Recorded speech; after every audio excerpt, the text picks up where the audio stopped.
Hey, you. Thanks for tapping into some Untapped CAG podcast where we talk about sobriety and mental health so that you can take something and implement it into your own life.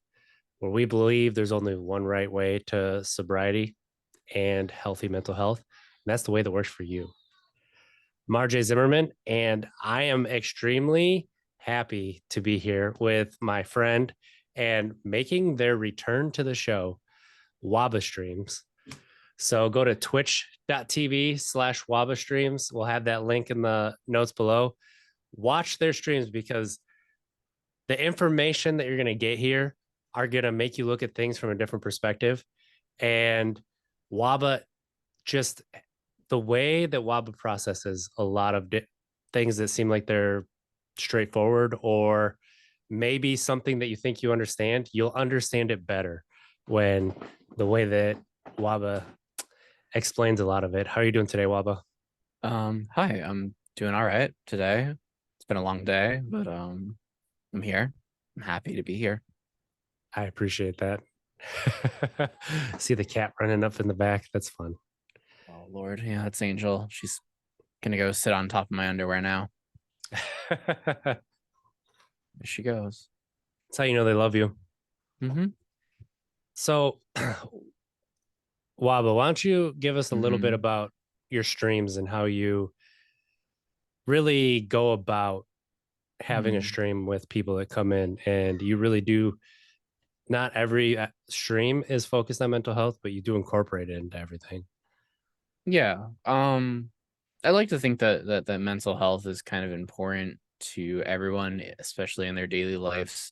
It's something we don't normally people don't normally really think about or focus on, but I think it is important in our daily interactions, how much it can really have such a big effect on the way that we treat one another and the way that we treat ourselves and the way that we interact in the world.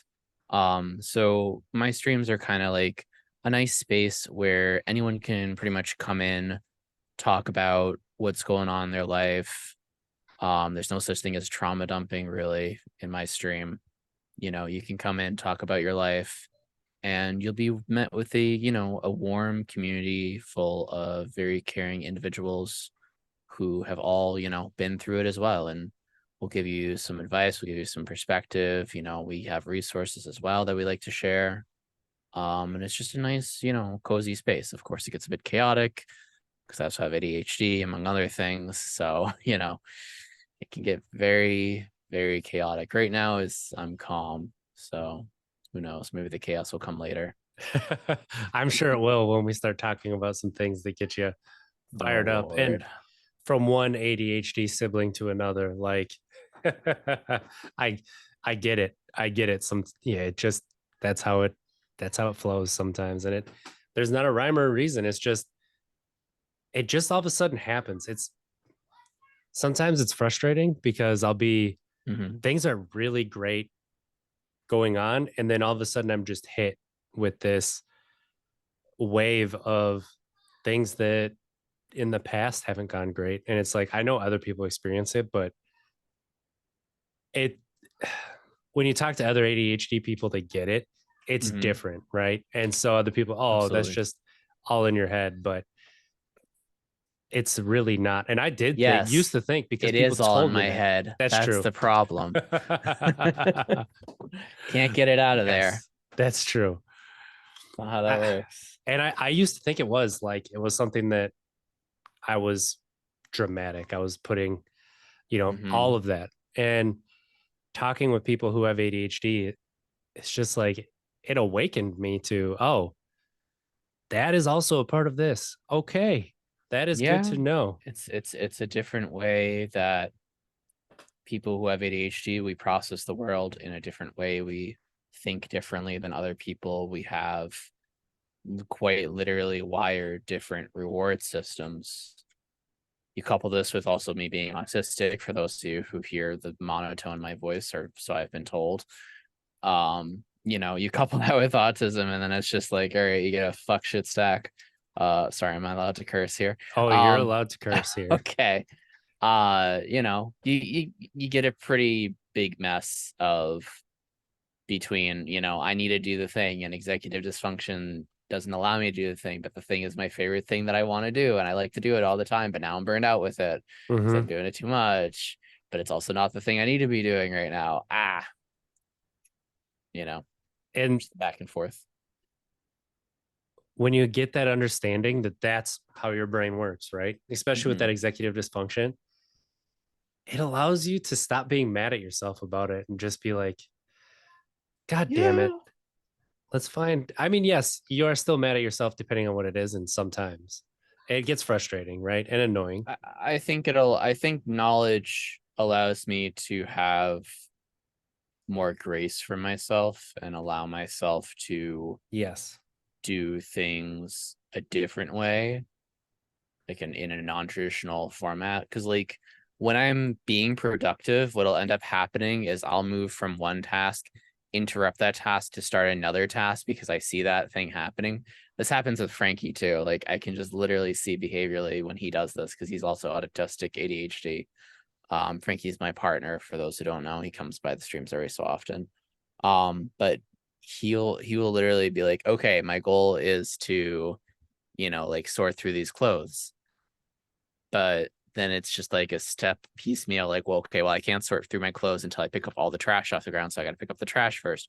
Okay, but I have to get a trash bag, but there isn't trash bag. So I have to clear that area first to get the trash bags. Okay, but then this other thing has happened. So I have to deal with that thing first, Yes. And I remember that I have to eat today and I have to drink water today. Oops. So now we need steps to get there. Yes. And that's something when I learned about like ADHD people and not eating, it was like my life makes sense now. People used to get so mad at me because I wouldn't eat. And I'm like, I just forgot. I just had for real. stuff going on. You literally just forget because it's your reward center in your brain is just messed up. Like it does not register the same as neurotypical people. Whereas neurotypical people will get a hunger signal. Let's not even mention about how the fact that being ADHD and autistic, sometimes our hunger signals are not, or we can't read them, we don't identify them as such. But normally, you feel hungry, you eat. Us, it's like we feel some weird sensation in our stomach, and we're like, oh, that's weird. Let me stretch or whatever, and then keep moving about our day. And then eventually, when we get like really hangry or something, or we get really tired, sad, just like extreme emotions, we're just like, everything is awful, and it's like, eat a Snickers. It really is. You're not yourself when you're hungry. Like it's that moment of just like, oh, I need to eat. And when I'm hyper focusing and I feel that sensation, it's that you just are like moving past it because it's not important, right?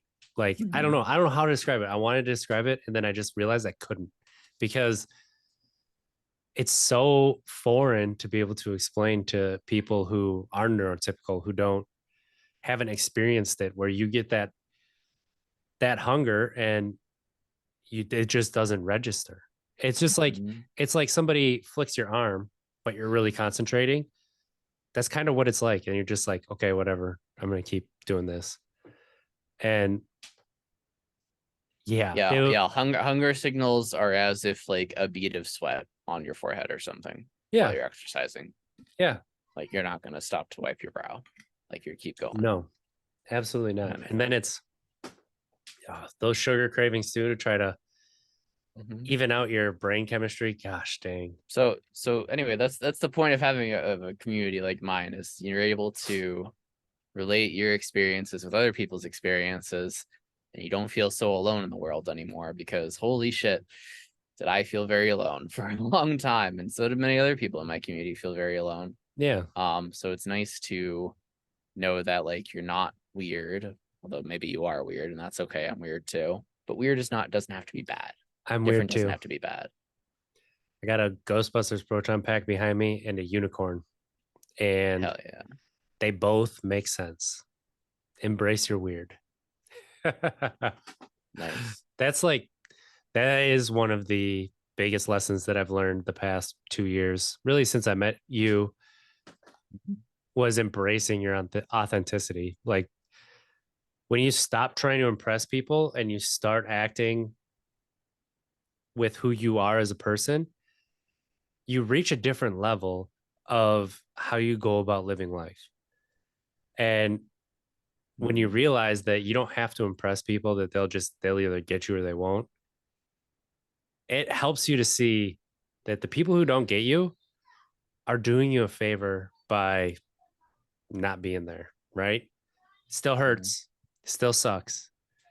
But when you find the people that do embrace you, that do get you, that do see you, you get to go through life a little bit.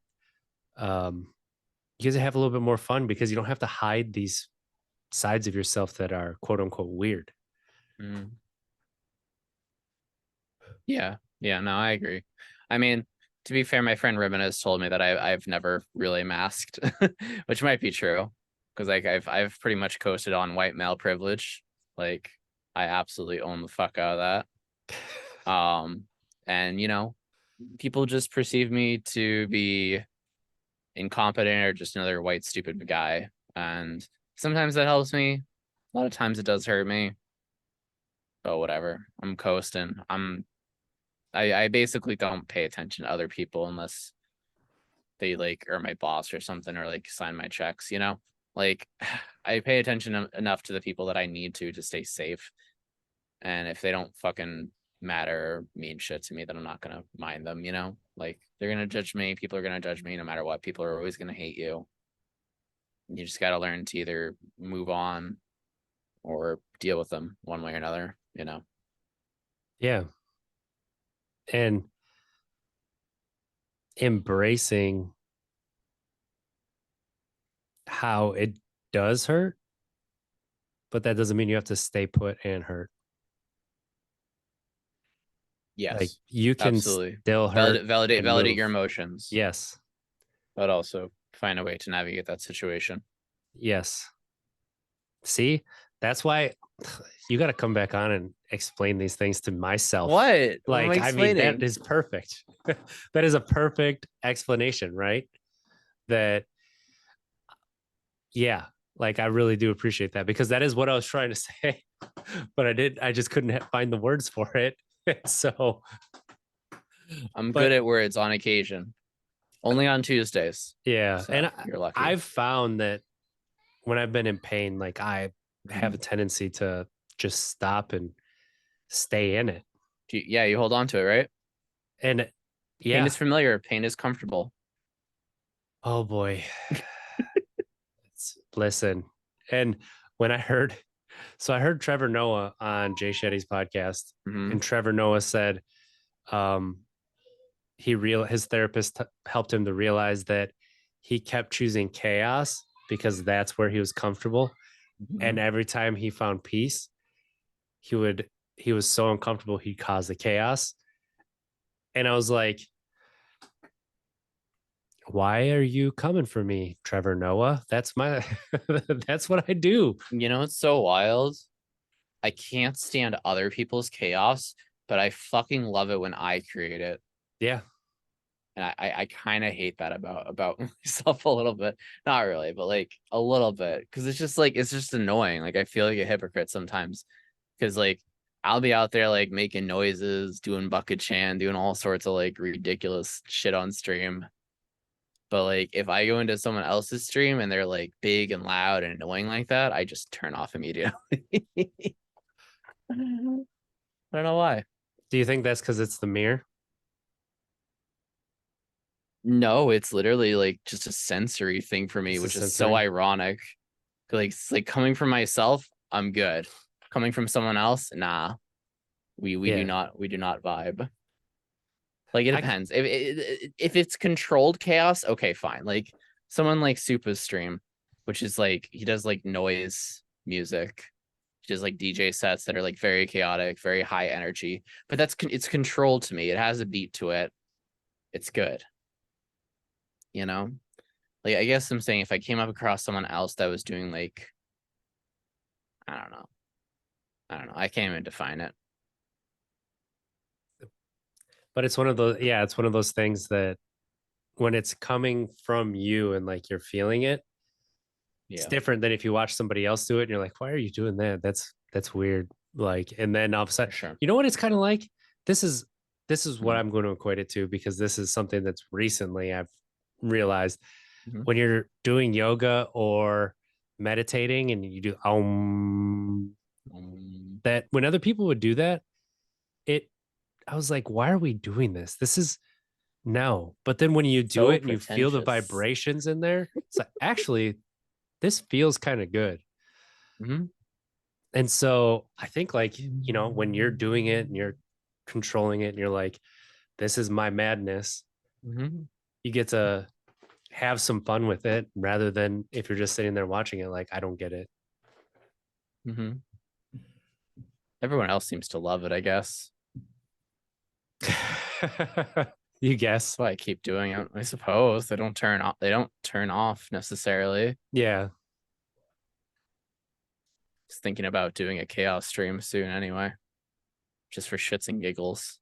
Just put all the characters in the hot tub and do a hot tub stream and advertise my Patreon and see where it gets me. There you go. Yeah, now's the time to start that OnlyFans. I'm in. I've been Um, thinking about it anyway, but I'd go Fansly anyway. OnlyFans is kind of shit to the creators. no, that doesn't surprise me. Yeah. So when you started your community and you started to find that you weren't alone, Mhm. what what was it that kind of helped to turn that light switch that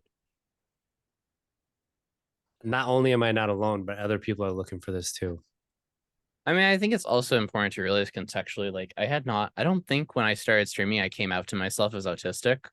I don't think I had self discovered that yet, nor about ADHD. What was the question? So when you started streaming and you realized you Yeah, weren't alone out there, right? right, And right. you're this community, what was it like when you realized that other people wanted and needed to hear your message and would feel similarly that they're not alone, like you're feeling like you're not alone, right? I mean,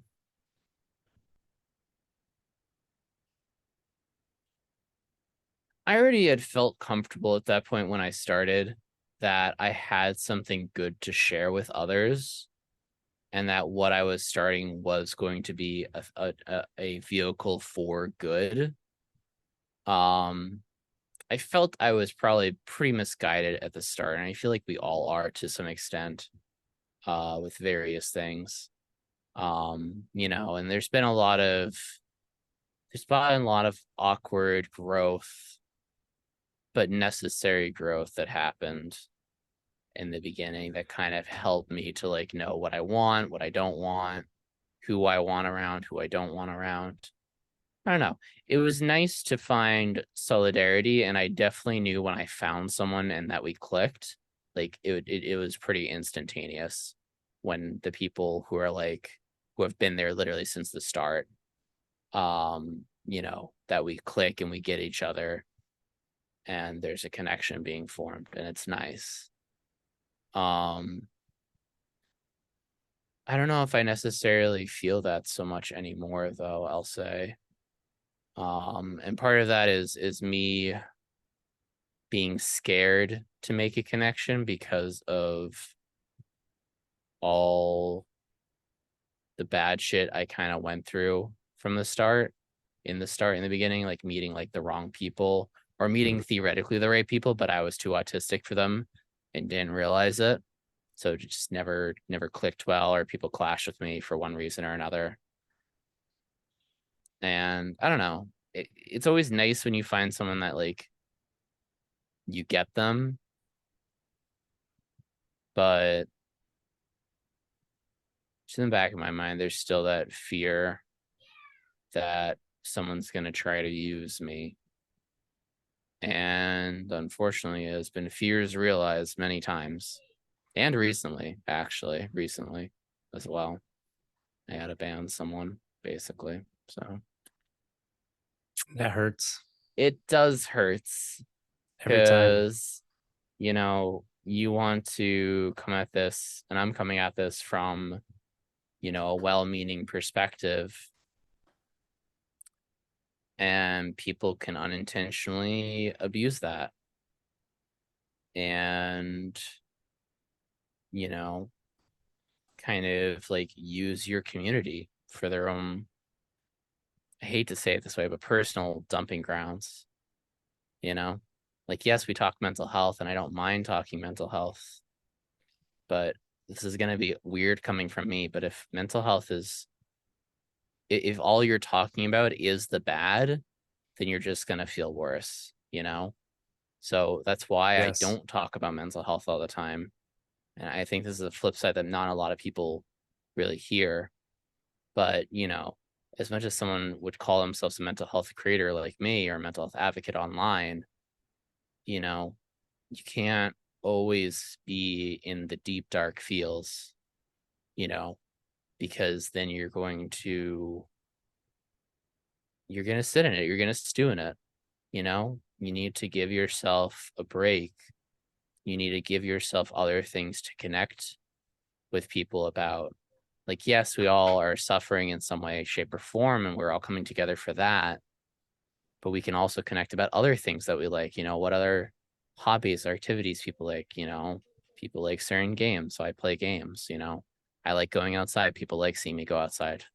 And I like it, it gets me out of the house. It gets them hopefully motivated to go out of the house themselves, you know. Yeah. There's a lot of things, that goes into a mental health community. But it really, if we want to like put a word on the whole thing, it's called wellness. Wellness includes a lot more than just talking about the bad. It also includes talking about the good, you know, celebrating with people, Hmm. you know, you know, And it you can, includes yeah. doing different. Hmm. Yeah, right. You know, Definition of insanity is doing the same thing over and over again, expecting a different result, you know. yeah. So, you know, if you keep talking about the bad and the bad and the bad and the bad, and you're just feeling shitty and shitty and shittier. I literally have a rule in my Discord now that says, please no vent camping. Like, this is a rule for your own good. You know, there's other parts of the Discord. And I know that's such a small little thing to like nitpick about, you know. And again, I'll still hear someone out, but like, I'll also ask them, like, what do you like to do for fun? You know, what are your hobbies? You know, are you, you know, are you in school right now? Like, what are you doing in school? Like, do you have a job? What's your job? Tell me about your job, you know, tell me about your life. Tell me about you. You know, you're a whole person. You're more, and this is part also the very good and powerful positive mental health of like, you know, you are not your diagnosis. You're not just a depressed, anxious person. You're a person who does all this other things who happens to be suffering with anxiety and depression and stuff like that, you know. Yeah. I think naming that is so important, especially Mm, talking about sobriety. Like we were just talking about ADHD, autism. It's so easy with those to identify, use them as mm. identifiers. But when you start to identify with it, you slip into the, I guess it, you know, the easy routes of them. And you Oh, it becomes your new excuse. that's well, Mm-hmm. yes, that is exactly Yeah, so where I was headed. I'll say this is a common experience with a lot of autistic people who either have self-discovered or been diagnosed, is that especially later in life, once they get diagnosed or self-discover that they're autistic, something does happen. Brain chemistry wise, I could try to find the TikTok about it again, but basically your whole brain starts like rewiring that connection about who you are as a person. So you're gonna like start sucking at stuff again when you self-discover ADHD or autism, because it's like, oh shit, fuck, like wait, that's what it is. And then you start like playing into some of the stereotypes in a way, so you can like have like a loss of skills for a little bit. You can gain it back, but it takes a bit more time because you have to literally rebuild new connections. um but I will always say that I think for the most part, knowing that you are autistic or ADHD is a good thing. I know I there are agree. some people that would say that they would rather have not have ever known, but I think, you know, you don't have to apply ableist beliefs to yourself regarding like, I didn't want to know because of this reason or whatever, you know. Um, you know, And I or think, like people are look because like for the first like when I first started identifying, sorry to keep going on this, no, but please. like when I first started identifying as autistic and saying I was autistic, I really felt like people were starting to like treat me like a fucking child. Ooh, And it was just like really icky. And I was just like, I'm a full grown adult. Like just because I say I'm autistic doesn't mean you should treat me like a 5-year-old that I don't understand things. I still understand things. Like I'm still the same person that you mm-hmm. talked to like last month or whatever. You know, why am I being treated differently now? And I realized that part of it was that I was acting out more and I was acting a bit childish. Um, because I was digging myself into this hole of, oh, I'm autistic, so I have to be like hyper aware of things now and hypersensitive to things, even though I wasn't so sensitive to those things anymore. Um, to all that, I'll say I think it's still good to that I've validated my own emotions and own experiences about being autistic, and being aware that I'm autistic has helped me to build better skills for myself and more accessibility for myself in my daily life, in my job. And again, give myself the grace instead of just being frustrated and mad at myself that I can't get something done or that I can't, engage with a certain thing, for instance. Yeah. And that's where I think the difference between identifying and using it as an understanding of yourself, Mm-hmm. that's where the difference lies, right? If you Yeah, start absolutely. identifying with it, you're going to slip into and then use it as that excuse, use it as that crutch, use it as it's just me. You just have to deal with it. Whereas if you have the understanding of it, you give yourself grace, you use it to create a map of yourself, create an Yeah. understanding of my brain works this way, It's whether I like, want it oh, to or I'm just not. ADHD versus, hey, I'm ADHD and I need to go about it this way instead. Yeah. I hope that's still okay, Yeah. And, or, this one is people get annoyed until they really see it. Mm-hmm. Hey, I got ADHD. I know you told me that. I'm not going to remember it. Can you send me the email, please? An email with it, or can I get a pen and a paper because I need to write this down. I'm not going to remember all of Mm-hmm. this. And some people honestly get annoyed when you say that because you're using it as an excuse and making them do more work. But they'll see when they tell you something and you forget enough and you keep bringing it up like, oh, that's just how his brain works. Well, I can do that because that'll make both of our jobs easier. That'll make both of our lives easier. And Mm-hmm. instead of taking that identifier and saying, like, I have this and take it or leave it, instead of taking yourself and throwing that into life that way, you take life and you start to bend it around yourself when you use it as an understanding and a map. And so you start going with things instead of trying to force yourself into this role, into this area that just doesn't work for you. And that is frustrating too. Yeah, I mean, absolutely. I mean, just in general in life, you're going to encounter that neurotypical or neurodivergent or not. Like you're going to encounter times Yeah. in your life where you're just going to be absolutely frustrated with the way someone tries to teach you something or show you something, and irregardless if they're getting annoyed at you or not, like at the end of the day, you need to learn the thing or you need to like be shown the thing, whatever it is for a job or for school or what have you. Just do whatever the fuck you need to do.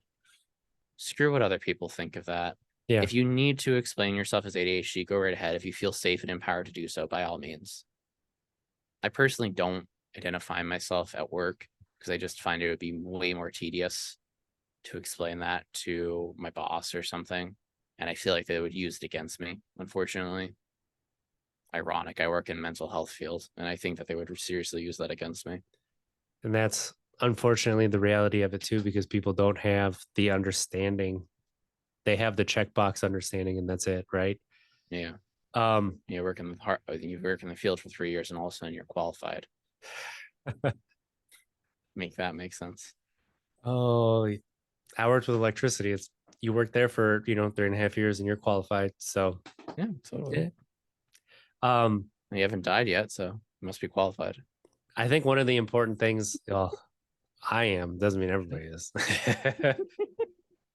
One of the important things too there is if somebody's teaching you and you're not getting it and you're frustrated because they refuse to teach you in a different way, remember that. And when you teach it, because you will be passing the knowledge and the skill on, Right. if somebody else is not getting it that way, try to relate it in a different way. Yep. That will help you to make things better. Is it a responsibility to do that? No. But should you do that because you experienced how much it stunk when they were doing that? Yeah, you should. Why not? Probably. I can't imagine forcing your future students to also bonk their head into the wall several times over to learn the thing. Like, that just sounds like you didn't learn anything really at all. Right. If you're frustrated with it, then other people are probably also going to be frustrated with it. And So do it better. and sometimes like when you're teaching and even like as a parent, you got to let the person do it one time, bonk their head Yeah, one of time, course. right? But instead of taking like, oh, I remember when I did that and this and this and this and like taking, and I'm not saying that you're saying this. I'm People have to just, fail to grow anyway. So yeah. And that is the truth. That is the truth. Like I was just thinking as a lineman, how people would think they'd be able to um, do things right away. All right, go ahead, show me. 3 hours later, that's not going to work. We got to cut that off and redo that entire thing. What? I followed the instructions. Well, I was going to show you how to do it so it'd be quicker and it'd make more sense to you, but you didn't want to. You didn't want me to show you. So, do you want to see now? And it sucks when you have to talk to some people like that, but also it's better to talk to them like that than scream and yell at them and tell them they're idiots, which goes right into why do you talk to yourself that way? they'll feel like idiots just by needing to ask for help. But a lot of people still don't ask for help and just keep hitting themselves in the head. Why are you attacking me right now, Waba? What do you mean? Why are you coming for me? I don't know. Maybe you need a hug. I do. It is hard. That's where I feel like the most hypocritical. It's hard to admit failure. Yeah. Yes. Yes, it is. And it is hard to admit that you need to ask for help, even though you feel like you would feel like a burden. But when you ask people for help, it turns out that they're very relieved that you're asking for help, that you're not actually a burden. And I'm saying that as I'm looking at me in the screen, talking to that bald one who has a beard. You want some hair? Right? My kids would stop making fun of me that I don't have any hair. I just have beard. And that's not hair, that's a beard. That's what they say. That's funny. So let's talk about self-talk. Sure. What do you want to know? When you are trying to talk to people who have this loud and vicious inner critic, what have you found to be ways to get people to try a different way?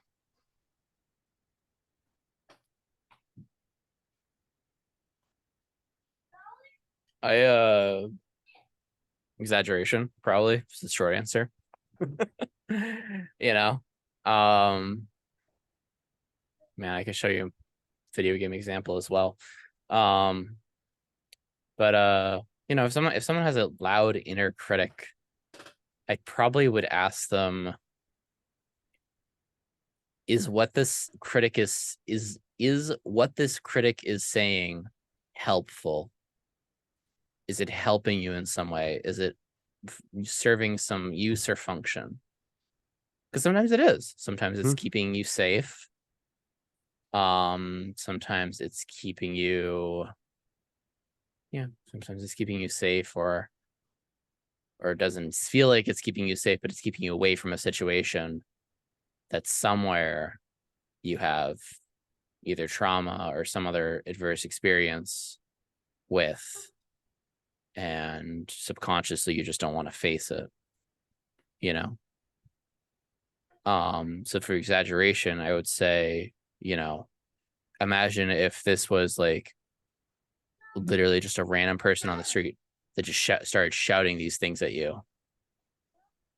You're not good enough. You'll never make it. Would you accept that?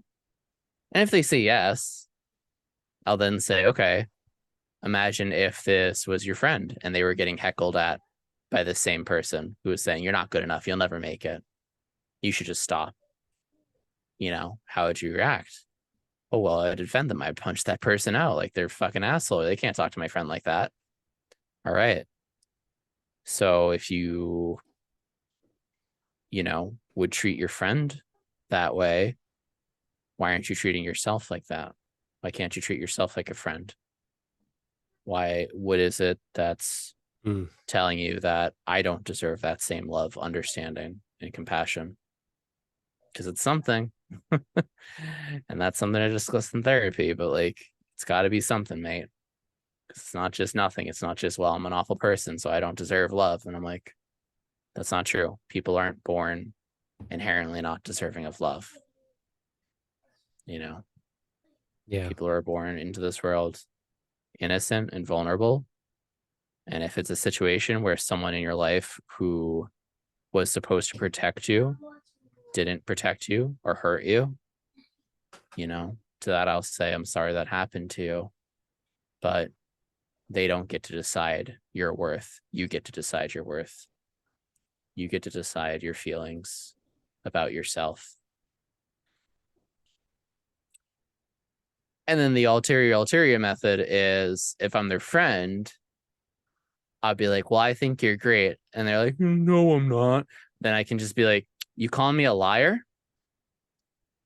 What? You calling me a liar? Hey, don't be mean to my friend. What are you talking about? You're being mean to my friend RJ right now. All right. That one is powerful. RJ is a fucking cool dude. Has a lot of people, loves the fuck out of him. Is very valued by many, many different kinds of people.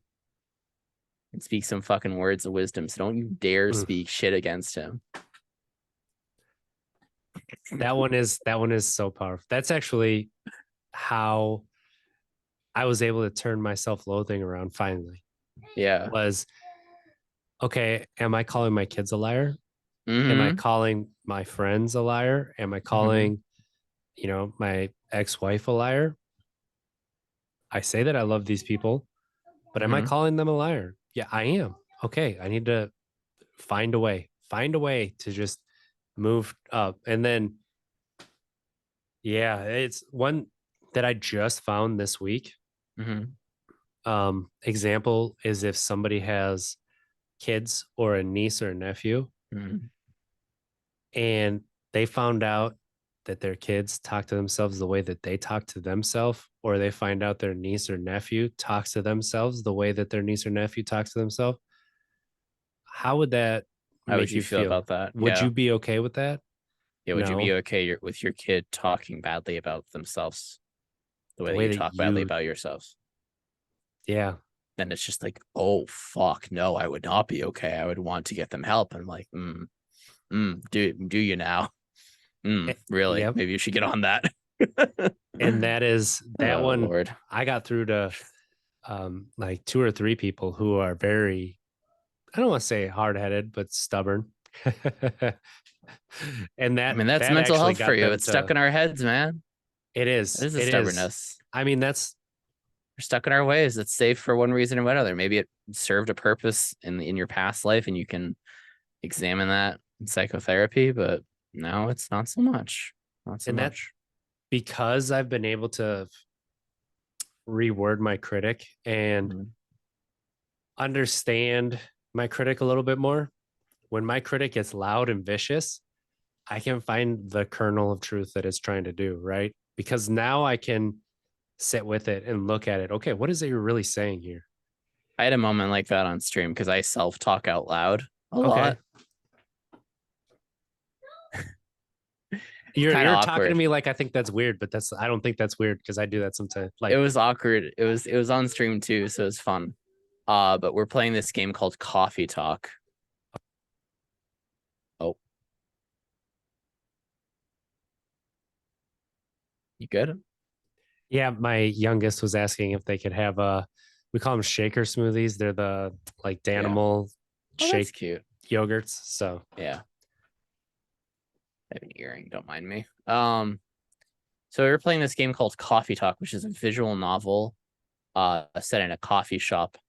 And I had already had like two female guests there. And then this middle-aged older man who happened to be a cat person.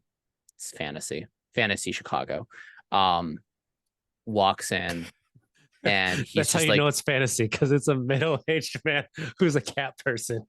yeah, yeah, obviously. Obviously. Um, Oh my god.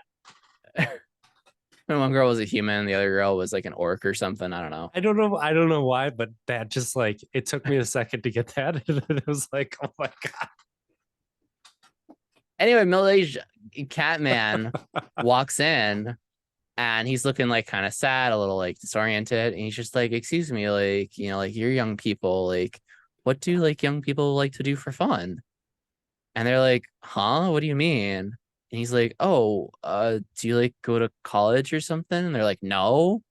And he gets closer to them, he's like, oh, well, what's your age, like, I'm just trying to figure it. And like one girl is just like, yo, you're being a creep, fucking back off. And I like got really upset about that because I perceived that dude to be like completely genuine and literally just like older dude who's probably a dad who's probably trying to like figure out what the young people are into nowadays so he can connect with his kid or like something like that. Like just like genuinely looking for knowledge. But like I literally like criticize myself on stream, like because I talked to myself. I was just like, Waba, you're not gonna get it. You're not a female. You're not gonna get it. From their perspective, it's creepy because it's an old dude who asked, oh, what do you like to do? And then I kept contradicting myself because I'm like, well, that's not inherently a bad question. I'm like, yeah, but he could have asked it in a certain way, or they could be perceiving it in a certain way. And I'm like, but I didn't read it that way. I'm like, just because you didn't read it that way doesn't mean that's not how they perceived it. Try to sound it out in a different way to make it sound creepy. And I'm like, hey, what what do you kids like to do for fun? How old are you? Are you in college? Like, oh, okay, now it sounds creepy. But it's like that's not the intention. That's not the tone that he was saying it in. At least that's not the tone I was reading it in. And I don't think he was speaking that way either because there's no voice acting. I'm doing all the voice acting. So it's my voice. So it's doubly awkward. And then it's just like I've literally been in that situation before fucking 15 years ago when I was like a teenager where people were calling me creepy for asking what I thought to be genuine, like trying to connect with people questions. And people were just like, no, you're creepy. You're weird. Fucking go away. And I was like, okay, like, I don't understand how it's creepy. Maybe you could explain that to me, but all right. And they were just like, no, just fucking go away. You should just know. And it's just like, no, I don't know. And this old guy doesn't know. So the conclusion was he's probably also just autistic or just disconnected with the kids. And I thought he was a dad character. And I literally did not forward the dialogue for a while because I was just like so uncomfortable with this character who was like emulating something that I had been through personally when I was younger. And I was like, yeah, this is totally something an older gentleman dude who's just like trying to like fucking find answers would totally do. This is literally like the course of action to do. Go to a coffee shop, ask people like, hey, like what do young kids do for fun nowadays? Like I get that he didn't explain the situation, so that didn't help at first. Like if he explained first of all, like, hi, like I'm a dad and I have a daughter and like I'm trying to figure out like how to connect with her more. So like what do young kids do? Like are you around her age? Maybe, maybe that could have been a helpful conversation. That could be perceived as creepy too. That could also be perceived as creepy because it's just like, ew, you have a daughter, like what are you doing? Like, you know, it's like no matter what. And it doesn't help that one of the characters is the type of character who really just sticks her foot in her mouth all the time. So it's just like saying a lot of things and making a lot of assumptions. But like, I totally get it from their perspective too, because it's like, yeah, you're gonna be on the defensive if some like older gentleman like walks up to you, starts asking you like off the cuff questions like that. So I really battled with this, and then the fucking cherry on top. Do you know what this character's name was? It's Hendry, which is one letter off of my name, Henry. And I was like, come the fuck on, game. Really? How do you know my life? Really? How do you fucking know my life? Like, okay, it's fine. He's just autistic, just like me, being perceived as creepy, but actually he's fucking genuine. And literally 5 lines later, it's like, oh yeah, he's this character's dad. And she's been in this coffee shop before, and he's literally just fucking worried for his daughter because she's in the entertainment business, and he's a bit anxious and a bit paranoid about it because it's the entertainment business, and she's 18, and she keeps saying, I'm an adult, I can do what I want. And it's just like, honey, no, you don't know. you can get hurt for real. Yeah. And funny enough, where we left off this Monday was literally she came from Coachella and she let her dad come in backstage, but then he started yelling at her manager because he's mad at her manager because he thinks that manager is a creep and has, done some creepy things and had some crazy wild fucking parties. And he keeps claiming like, you don't fucking know him like I do. And she's like, well, he's at the top of his fucking career. So like, he's my ticket to stardom, so let me fucking do it. I'm an adult. I know what I'm doing, and she does the concert, goes well. He goes backstage, starts an argument. He gets let out by security, but he's allowed to stay for the rest of the festival. She comes to the coffee shop, to complain about it. And then her dad comes in cat form with a black eye.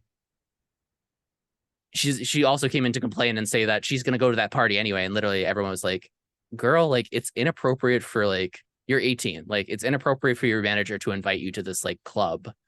Because, like, usually it's 21. She's like, no, because it's Lester, and Lester can let me in because he's my manager and blah, blah. And they're like, you probably shouldn't go. Like, those parties can get, like, really intense and stuff. And she's like, well, I'm an adult. And they literally stop her and they're like, no, you're not, honey. Like, you're not an adult. You're still young. Like, and thankfully, when her dad came in with a black eye, they had to call the ambulance and stuff. And she went with him on the ambulance. And then literally there's a morning paper you get at the start of every day, because that was the end of that day. Start of next day, the morning paper says, crazy fucking party shut down for like drugs and sex and traffic and just like everything. It's just like, oh shit, well, good thing she didn't go to that party by happenstance of her dad getting hurt. But like, fuck, he was right. Like, he was more than just like paranoid and anxious, dad parent type. Because everyone's advice to him was like, you gotta let her, like, give her a little rope, but make sure, like, she knows that you're still there for her. But, like, shit, like, whew, bullet dodged. That does kind of speak to walking that tightrope, especially of that I've noticed, as you're gonna get to that too as a dad, Well, that too, but also I was gonna say, like, masculine presenting people as for sure, being creepy for trying to ask how to connect with people. Like, I've been given looks that people don't trust me at the grocery store when I ask if they need a hand getting something from a upper shelf. Like, I'm 6'2", I can reach up and grab it, it's no big deal. Right. What do you want from me, kind of a thing? And it's like, I'm just asking, don't have to. Yeah. And that is actually, it is on my mind when I'm interacting with new people. Like, I don't want to come off as creepy. Same. That makes me come off creepy. Same. It's hard to be masculine and kind to random strangers because they're gonna think that like you're after something. Ooh. Yeah. I never put those two together. Yeah. Why would a guy be kind to me? Why would a guy try to offer help? He's obviously after something. Mm-hmm. Or he's trying to get a one up on me or something. Yeah, and that actually makes sense for some of the conversations that I've had where people started and they're like, I just figured you were, looking for something, and then you just keep going, like, in a genuine conversation. And I'm like, yeah, that's a genuine person. Why I started the conversation, because I wanted to have the conversation. Mm-hmm. So it's so foreign to people, right? Oh, hello. Yes, you can have another shaker for me. Number 2. Gotta cut that out. Oh no. Oh, that all stays in. Always. Okay. It's a family podcast. We might Fair enough. swear, but we have family values. And honestly, they should know how to use the words right. Yeah. My oldest second word was shit. And he used it in the right context. Oh shit. I dropped something. Oh shit. Oh, he said shoe. No, he didn't. So That's that is funny. it. I always said their first word is going to be fuck, and his second word ended up being shit. So that was close enough. When it, as we're kind of winding down here, Waba, what is something with mental health Mm-hmm. that you would like people to open their minds towards?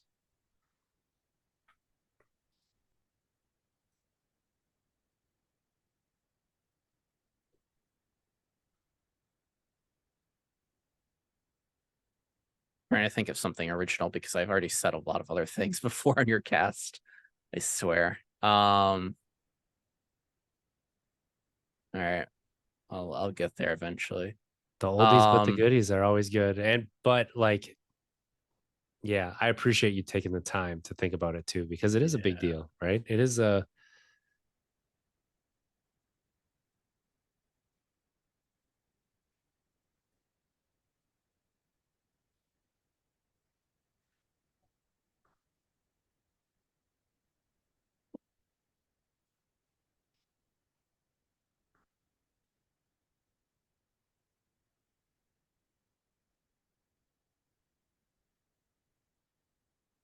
The biggest thing that holds a person back is themselves. Always. Almost always. yes. And there's always room for improvement, but don't let that encourage you to go to a point where you're burned out.